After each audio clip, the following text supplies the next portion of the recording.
지상명령, 왕의 명령, 교회의 머리이신 그리스도의 명령에 대한 말씀을 나누려고 합니다. 마태복음은 왕의 복음이라 부릅니다. 마태복음 1장 21절 말씀입니다. 아들을 낳으리니 그 이름을 예수라라. 이는 그가 자기 백성을 그들의 죄에서 구원할 자이심이라. 여기 보면 분명하게 자기 백성이 나옵니다. 자기 백성이 있다는 것은 그 백성을 다스리는 자 또한 있다는 말씀이죠. 마태복음 분명히 자기 백성이 있고 그 백성을 다스리는 자가 있다. 그렇게 말씀하고 있습니다. 다스리시는 분, 다스리시는 왕, 자기 백성을 다스리시는 왕은 예수 그리스도이십니다. 오늘 말씀을 보면 제자들이 부활하신 예수님을 배웠고, 예수님이 부활하신 이후에 제자들이 부활하신 예수님을 배웠고 경배합니다. 그 이전에 알던 그런 모습이 아니라 예수님은 부활하신 분이시죠. 그래서 사람의 그 시각으로 바라봤던 그 모든 것들을 내려놓고 부활하신 주님께 경배합니다. 부활하신 예수님, 경배받으시기에 합당하신 분이십니다. 예수님께서 제자들에게 말씀하십니다. 18절 말씀입니다. 오늘 읽었던 말씀 18절. 예수께서 나와 말씀하여 이르시되 하늘과 땅의 모든 권세를 내게 주셨으니. 여기 보니까 어떤 권세라고 했나요? 하늘과 땅의 모든 권세. 하늘의 권세이기도 하고 땅의 권세이기도 하고 모든 권세, 하늘과 땅의 모든 권세를 내게 주셨다. 예수님이 그렇게 말씀하셨어요. 하늘과 땅의 모든 권세가 있는 부활하신 주님이십니다. 교회의 머리이십니다. 하늘과 땅의 모든 권세, 제한이 없는 권세죠. 하늘의 권세, 땅의 권세, 모든 권세, 제한이 없는 권세. 그 권세가 예수님에게 주어졌다고 말씀합니다. 예수님은 유대인의 왕만이 아닙니다. 히브리 사람들만, 유대인들만 믿어야 될 그런 왕이 아니라는 거죠. 온 세상의 왕이십니다. 마태복음에서 강조하는 예수님은 하늘과 땅의 모든 권세를 받은 하나님 나라의 왕이십니다. 오늘 말씀은 소위 지상명령, 그렇게 불립니다. 우리가 읽은 본문이 지상명령입니다. 지상명령이라는 것은 땅 위의 명령이라는 뜻이 아니고 땅짓자가 아니고 지극한 위에 있는 명령. 예수님이 이제 마지막 공생애를 마치시고 이제 예수님이 하늘로 승천하시기 직전에 마지막 남겨두신 명령, 지상명령, 지극히 위에 있는 명령, 지상명령. 우리는 지상명령을 주시는 이분이 어떤 분이신가를 바로 알아야 합니다. 지상명령을 주시는 분이 어떤 분이신가? 왕이신 예수 그리스도입니다. 자기 백성을 다스리는 왕이신 예수 그리스도이십니다. 지상명령은 곧 왕의 명령이라는 말씀이죠. 지상명령은 왕명입니다. 오늘 말씀 19절, 20절이 지상명령인데요. 19절, 20절 우리 한 목소리로 읽겠습니다. 그러므로 너희는 가서 모든 민족을 제자로 삼아 아버지와 아들과 성령의 이름으로 세례를 베풀고 내가 너희에게 분부한 모든 것을 가르쳐 지키게 하라. 볼지어다 내가 세상 끝날까지 너희와 항상 함께 있으리라 하시니라. 아멘. 너희는 가서, 지상명령은 이 말씀으로 시작됩니다. 여기서 너희는 가서 이 말씀을 누구에게 주신 명령으로 해석할 것인가? 그 이해에 따라서 지상명령에 대한 해석이 달라집니다. 성경은 여러 가지 다양한 해석을 할 수 있게 되어 있죠. 한 가지 해석만 있는 것이 아니라 구원에 관한 진리는 너무나도 명료하지만 오직 예수 그리스도를 믿음으로만 구원을 얻는다. 너무나도 명료하지만 성경의 대부분은 또 다양한 해석이 가능한데요. 여기서 너희는 가서라고 말씀했는데 너희는 가서, 너희를 누구로 볼 것이냐는 것이죠. 너희를 그 당시에 예수님이 승천하시기 직전에 바로 제자들에게 말씀하셨는데, 그 제자들, 나중에 사도라 불리는 그 제자들, 예수님의 부활과 승천을 목격하는 그 제자들, 사도들에게만, 사도직을 받은 그들에게만 주신 명령으로 이해할 것인가? 아니면 모든 믿는 자들, 그때뿐만 아니라 오늘날의 이 시대까지 모든 믿는 자들에게 주신 명령으로 이해할 것인가 하는 그 문제가 남아 있습니다. 지상명령을 누구에게 주신 명령으로 해석할 거냐? 그 당시에 사도들에게 주신 명령, 예수님의 그 말씀을 받은 사도들에게 주신 명령으로 해석할 것인가? 아니면 오늘날까지 우리 모두에게 해당되는 말씀으로 볼 것인가? 이것이죠. 특수하게 그 당시에만 해당되는 말씀인가? 아니면 오늘날에까지 보편적으로 해당되는 말씀인가? 그것입니다. 영국이 동인도 회사를 통해서 100년 이상을 인도를 지배하던 때가 있었습니다. 100년 이상. 상당히 오랜 시간이죠. 그런데 놀랍게도 그 100년 이상 그 오랜 시간 동안에 단 한 구절의 성경도 인도 토착어로 번역되지 않았습니다. 영국은 기독교가 있는 나라인데, 국가인데, 인도에 단 한 구절의 성경도 인도 토착어로 번역되지 않았다는 거예요. 그러던 중에 1793년에 영국 시골의 한 비천한 구두 수선공이 은혜를 받습니다. 인도의 식민지 백성들에게 관심을 보입니다. 그러면서 상황이 달라집니다. 그 구두 수선공이 누구냐? 현대 선교의 아버지라 불리는 윌리엄 캐리입니다. 이 윌리엄 캐리 당시에 널리 퍼져 있던 신학적 편견이 있었습니다. 그 신학적 편견은 무엇인가? 지상명령은 사도들에게만 제한적으로 주신, 그 당시에만 해당되는 특수한 명령이지 우리에게 주신 것이 아니라는 거예요. 지상명령은 사도들에게 특수한 상황에 주신 명령이다. 그런 편견, 신학적 편견이 있었습니다. 지상명령을 사도들에게만 제한적으로 주신 것으로 이해했죠. 특수한 상황에서 특수하게 주어진 명령이다. 그런 신학적 편견 때문에 선교가 빛을 보지 못하고 있었습니다. 그런데 윌리엄 캐리가 등장했잖아요. 그의 등장과 함께 선교가 다른 양상을 띠기 시작합니다. 지상명령은 1차적으로 분명히 그 당시에 사도들에게 주신 말씀이 분명합니다. 그런데 이와 동시에 이 명령은 모든 믿는 자들에게 주시는 하나님의 말씀이라는 것이죠. 지상명령은 모든 믿는 자들에게 주시는 하나님의 말씀이라는 거예요.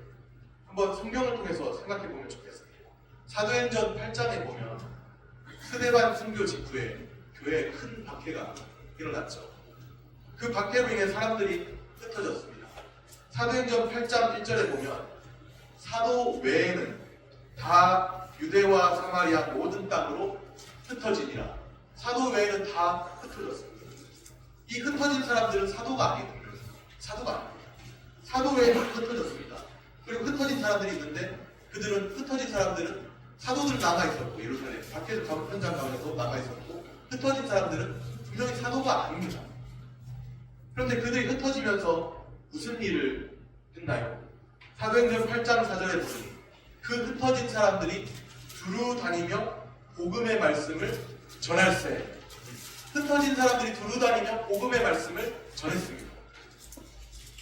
큰 박해를 피해 흩어진 사람들이죠.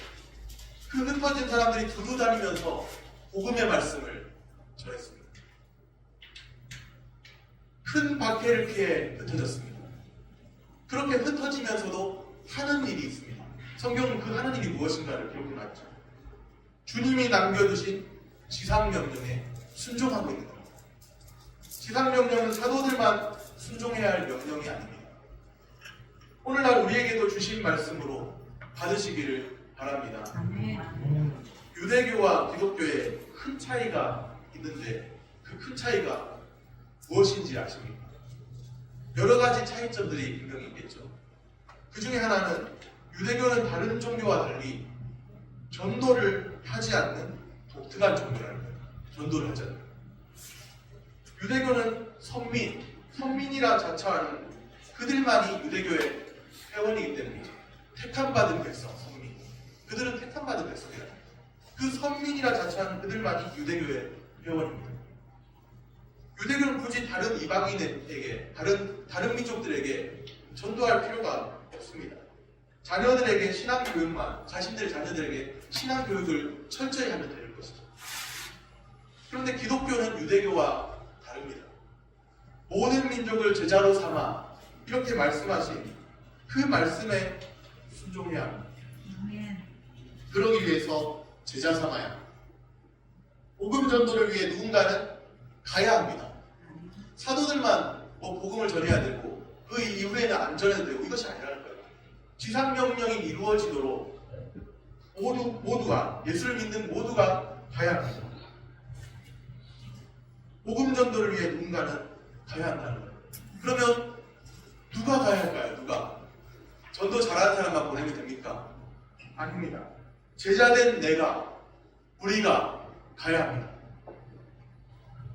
지엄한 왕의 명령이죠. 지상명령, 지엄한 왕의 명령이죠. 왕명. 어명이요. 어명을 했는데 갑자기 사약을 들고 왔어요. 그런데 나는 주옵소, 나는 내가 왜 행복을 하게 하면서 사약을 그냥 팍 뿌리쳤습니다. 그렇다고 왕명이 시행이 안 될까요? 딱 두 팔 다 잡고 입을 벌린 다음에 사약을 그냥 들이붓는 거죠. 왜냐하면 왕명이니까. 지엄한 왕명이니까. 왕명은 거부할 수가 없는 겁니다. 어떻게든 시행할 수밖에 없는 거예요. 지엄한 명령. 우리 주 예수 그리스도의 왕명이라는 거예요. 지엄한 왕의 명령이라는 거예요. 왕이신 주님이 말씀하실 때 그 명령에 순종하는 주의 백성들 되시기를 소원합니다. 모든 민족을 제자로 삼아야 합니다. 모든 민족을 제자로 삼아. 이 말씀이 무엇을 뜻하나요? 유대인들은 자신들만 선민이라 택함받은 백성이라고 했죠. 자신들은 선택받은 백성, 순수한 혈통, 그렇게 생각했습니다. 당연히 혼혈인이 있다면 좋아할까요? 좋아하지 않을까요? 당연히 좋아하지 않겠죠. 혼혈인이 그 당시에 있었는데 사마리아인들이 있었습니다. 혼혈인 사마리아인들과는 상종하지 않았습니다. 교제하지 않았다는 것이죠. 사마리아인이라 불리는 사람들이 역사에 어떻게 등장하는지 살펴볼 필요가 있습니다. 주전 722년에 기원전 722년, 일반 역사에서 기원전이라고 하고 우리는 주전이라고 이야기합니다. 주님 오시기 전. 주님 오시기 전 722년에 어떤 일이 일어납니까? 북이스라엘이 아수르 제국에 의해서 멸망합니다. 북이스라엘. 역사 속에서는 아시리아라고 불려요. 아시리아 제국의 북이스라엘 멸망을 합니다. 이때 아수르가 혼혈 정책을 썼습니다. 혼혈 정책. 포로로 끌려온 북이스라엘 사람하고 다른 나라에서 끌려온 포로를 서로 결혼하게 하는 거죠. 다른 민족이 결혼하게 하는 거죠. 왜 그런 정책을 썼을까요? 민족의 정체성을 없애려고. 민족의 정체성을 없애려고 막 이렇게 서로 섞어버리는 거예요. 혼혈인을 만들어버려요. 그렇게 해서 혼혈인 사마리아인이 역사의 무대 위에 출연합니다. 사마리아인들은 당연히 유대인들에게 멸시와 천대의 대상이었죠. 소외된 사람들입니다. 소외된 사람들. 그런데 모든 민족을 제자로 삼아 이 말씀에는 사마리아인도 포함되어 있다는 거예요. 사도행전 1장 8절 말씀입니다. 우리가 마태복음의 지상명령을 보았는데 사도행전 1장 8절에 나타난 지상명령, 우리가 잘 아는 말씀입니다.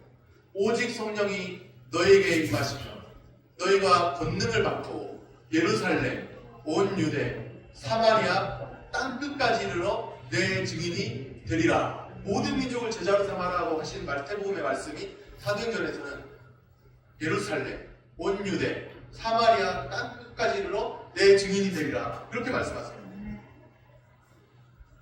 복음은 예루살렘을 뛰어넘어서 온 유대로, 복음은 예루살렘을 뛰어넘어서 온 유대를 뛰어넘어서 사마리아로, 유대인들이 멸시하고 천대했던 그 사마리아로, 그 복음은 그 사마리아를 뛰어넘어서 땅끝까지 전파되어야 한다는 말씀입니다. 복음을 들어야 할 대상은 제한이 없습니다. 내가 저 사람 마음에 안 드는데, 저 사람 참 이렇게 멸시하고 저 사람 인간 같지가 않아. 멸시하는 사람. 그런데 그 사람까지도 소외된 사람까지도 복음은 전파되어야 한다는 말씀입니다. 복음은 천하만민에게 전파되어야 할 복음입니다. 천하만민에게. 기쁨의 소식은 천하만민에게 전파되어야 될 소식입니다. 복음을 들어야 할 대상은 온 천하만민입니다. 내가 스스로 생각해서 이 사람 안 되겠어, 이 사람 제외, 이 사람 나, 이게 아니라는 거예요. 복음은 온 천하만민에게 전파되어야 할 복음입니다. 모든 민족을 제자로 삼아 하신 왕의 명령, 주님의 말씀을 들으시기를 바랍니다. 지상명령은 성도의 삶과 교회가 추구해야 할 어떤 방향성을 제시해 줍니다. 우리가 어떻게 살아가야 할지 잘 모르겠다. 교회가 어떤 방향으로 나가야 할지 잘 모르겠다. 지상명령이 그 방향성을 제시해 준다는 거예요. 성도의 삶이 어떤 삶이 되어야 할지, 교회가 추구해야 할 방향성이 무엇인지를 지상명령이 제시해 줍니다. 지상명령의 그 핵심은 제자 삼는 것입니다. 먼저 우리가 누가 되어야 돼? 어떤 사람이 되어야 돼? 제자가, 참 제자가 되어야 할 겁니다. 먼저 우리가 참 제자가 되어야 할 겁니다. 또 다른 영혼들을 주님의 제자 삼아야 합니다. 먼저 우리가 주님의 참 제자가 되고 또 다른 사람들을 주님의 제자 삼아야 합니다. 우리가 제자가 되어 있지 않다면 이 말씀을 수행할 수가 없는 거예요. 제자들에게 주신 말씀이기 때문에. 먼저 우리가 제자가 되고 우리가 주님의 참 제자가 되고 입술만의 고백이 아닌 우리의 삶 속에서 주님의 참 제자가 돼서 주님을 따르고 그리고 또 다른 사람들을 제자 삼아야 한다는 말씀입니다. 지상명령은 왕의 백성들이 싫으면 그냥 잠깐 뒤로 해도 되겠지, 그런 것이 아니라 절대적으로 순종해야 할 왕명입니다. 마태복음에는 왕의 명령과 더불어서 왕의 약속이 있습니다. 왕의 명령이 있고 왕의 약속이 있습니다. 명령과 함께 약속이 주어집니다. 무슨 약속일까요? 우리 마태복음 28장 20절 끝부분에 보면 이렇게 말씀합니다. 볼지어다 내가 세상 끝날까지 너희와 항상 함께 있으리라. 아멘. 이것이 바로 약속입니다. 왕의 명령을 수행하기 원하는 그 사람들에게 주어진 왕의 약속 무엇인가? 근심은 많고 걱정 많고 염려 많은 세상인데 내가 주님의 참 제자로 살기 원하는데 주님 참 안 됩니다. 답답합니다. 근심할 일이 많고 염려할 일이 많고 안타까운 일도 많고 내가 주님의 참 제자로 살기 원하는데 안 됩니다. 주님, 내가 주님의 참 제자로 살기 원하는데 어떻게 할까요? 주님이 약속하셨죠. 볼지어다 내가 세상 끝날까지 너희와 항상 함께 있으리라. 왕의 약속입니다. 왕이신 예수 그리스도의 약속입니다. 자기 백성과 함께 하시겠다는 약속입니다. 마태복음은 그 복음서의 시작을 어떻게 시작했느냐 하면 임마누엘, 성육신 사건으로부터 시작했습니다. 그리고 그 끝이 지상명령과 더불어 주어진 임마누엘 약속으로 끝이 납니다. 임마누엘로 시작해서 임마누엘로 끝난다는 거예요. 하나님의 아들이 사람이 되신 것은 우리를 하나님의 자녀 삼으시기 위함입니다. 영접하는 자, 곧 그 이름을 믿는 자들에게 하나님의 자녀가 되는 권세를 주셨습니다. 말씀이 육신이 되어 우리 가운데 거하셨고 영접하는 자, 곧 그 이름을 믿는 자들에게는 하나님의 자녀가 되는 권세를 주셨어요. 요즘에 제가 보는 책 중에 단출인 신격화 교리라는 책이 있습니다. 교부들이, 고대교회부터 해서 교부들이 신격화라는 희한한 용어를 썼더라고요. 그 교경스러운 용어인데 희한한 용어를 썼더라고요. 그런데 그들이 주장하는 게 뭐냐면요, 하나님이 사람이 되신 것은 사람이 하나님 되기 위함이다. 이렇게 말하면서 인간의 본질 변화는 아니다. 신과 같이 본질 변한다는 건 아니다. 그러나 그 정도로 높였다는 거예요. 동방교회 전통의 신격화교회입니다. 우리는 구원 서적을 가지고 이야기하죠. 그런데 동방교회, 서방교회는 구원 서적을 가지고 이야기하고 칭의와 성화를 보통 이야기하는데 의롭다 하심과 거룩하게 하심을 가지고 보통 이야기하는데 동방교회 전통에서는요, 하나님이 사람이 되신 것은 사람이 하나님 되기 위함이다. 그런데 이제 여기서 더 나가서 중세 신비주의자들은 그걸 이용해서 사람이 경배받기 합당한 대상이다 이렇게 말하는 거 잘못된 거거든요. 사실은 그 교훈을 말해서 문제가 있어요. 제가 볼 때는 사람이 어떻게 하나님 됩니까? 그건 성경적인 표현도 아닙니다. 그런데 명확한 것은요, 하나님의 아들이 사람이 되셨잖아요. 그것은 사람이 하나님의 아들 되기 위한, 하나님의 자녀 되기 위한 거예요. 하나님의 자녀. 말씀이 육신이 돼서 우리 가운데 오신 것은 영접하는 자, 분명하게 되어 있습니다. 요한복음 1장 12절에 영접하는 자, 곧 그 이름을 믿는 자들에게 하나님의 자녀가 되는 권세를 주려 하십니다. 하나님의 아들이 사람이 되신, 사람의 몸을 입고 성육신 하신 것은요, 우리를 영접하는 자들에게 하나님의 자녀 삼으시기 위해서.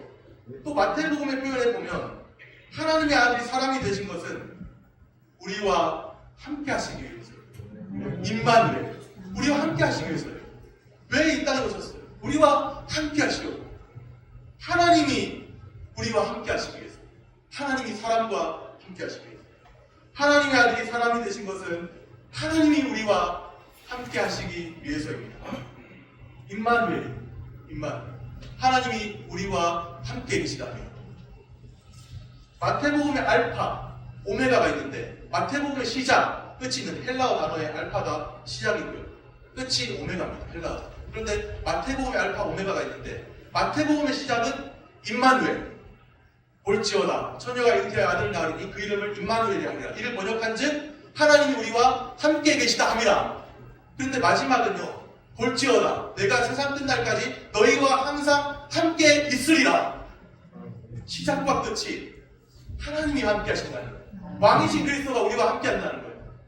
우리 평생도 우리의 예수 그리스도를 믿음으로 시작한 그 시작 지점과 우리가 예수 그리스도를 믿고 마지막 주님 앞에 들려 올려가는 날까지, 그 마지막 순간까지 우리의 한 평생을 임마누엘 약속이 함께합니다.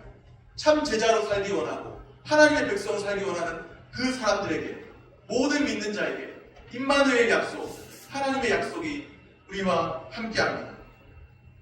임마누엘 약속이 없다면, 하나님이 우리와 함께 하신다는 약속이 없다면 우리가 지상명령 수행할 수 있을까요? 감당할 수 있을까요? 얼마나 염려 많고 근심 많고 내 몸 하나 챙기기 벅찬데 다른 사람은 걱정합니까?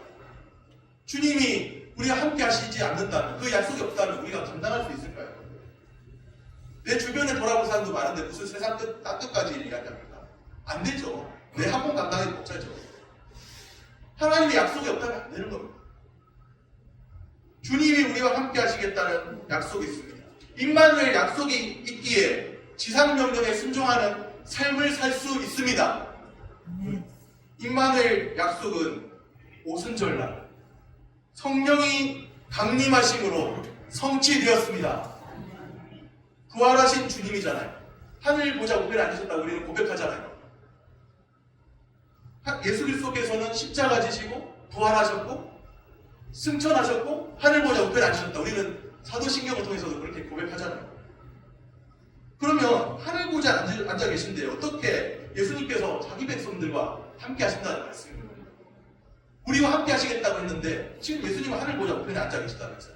그러면 어떻게 자기 백성과 함께 하신다는 거예요? 하늘 보자 우편에 앉으신 주님은 지금도 성령으로 우리와 함께 하십니다. 말씀과 성령으로 우리를 다스리십니다. 말씀으로 도우시고 성령으로 인도하시고 말씀과 성령으로 우리를 다스리십니다. 지금도 우리와 동행하시는 주님이십니다. 우리가 담대함으로 지상명령에 순종할 수 있는 이유가 여기에 있죠. 임마누엘 약속을 믿기에 지상명령을 수행할 수 있습니다. 왕의 약속을 따라서 왕의 명령을 수행합니다. 그냥 명령만 주신 것이 아니에요. 힘든 세상에 너가 알아서 다 해봐라. 그게 아닌 거예요. 우리에게 왕의 명령만 던져주고 담대하게 너가 한번 싸워봐라. 그게 아닌 겁니다. 왕의 약속을 주시고 내가 너와 함께하니, 내가 너와 함께하니 담대하라. 너희가 세상에서는 환난을 당하라. 담대하라. 내가 세상을 이기었노라. 세상을 이기신 주님이 함께 하신다는 거예요. 그러니까 담대하라는 거예요. 그냥 나는 하늘 보자 우편에 앉아있으니까 너희는 세상 가운데서 땅끝에서 세상 가운데서 자기 영역에서 나는 하늘 보자 우편에 팔짱 끼고 앉아있을 테니까 너희는 치열하게 싸워라. 그게 아닌 겁니다. 성령께서 우리와 함께 하시기 때문에 왕의 약속을 따라서 왕의 명령을 수행합니다. 근심 많고 염려 많고 답답함이 있어도 왕의 약속을 믿기 때문에 우리는 살아갈 소망이 있는 줄로 믿습니다. 임마누엘 하나님이 우리와 함께 하십니다. 임마누엘 주님의 약속을 기억하고 지상명령을 수행하시기를 축복합니다. 오늘 말씀 세 가지로 정리됩니다. 첫째로, 누가 가야 할까요? 누가? 전도 잘하는 사람만? 아니죠. 내가, 제자인 내가, 제자 되기 원하는 내가, 제자로 살기 원하는 내가, 우리가 가야 합니다. 둘째로, 천하만민에게 전파되어야 될, 이 복음은 천하만민에게 전파되어야 될 가치 있는, 유일한 가치가 있는 기쁨의 소식이라. 천하만민에게, 이 사람 마음에 안 드니까 이 사람 제끼고, 이 사람 좀 마음에 드니까 이 사람에게만. 그게 아니라 소외된 사람에게까지도 이 복음은 천하만민에게 전파되어야 될 유일한 가치가 있는 기쁨의 소식, 복음이라는. 셋째로, 왕의 약속을 따라서, 나 홀로가 아니라, 나 홀로 싸우는 것이 아니라 왕의 약속을 따라서 왕의 명령을 수행합니다. 임마누엘, 주님의 약속을 믿습니다.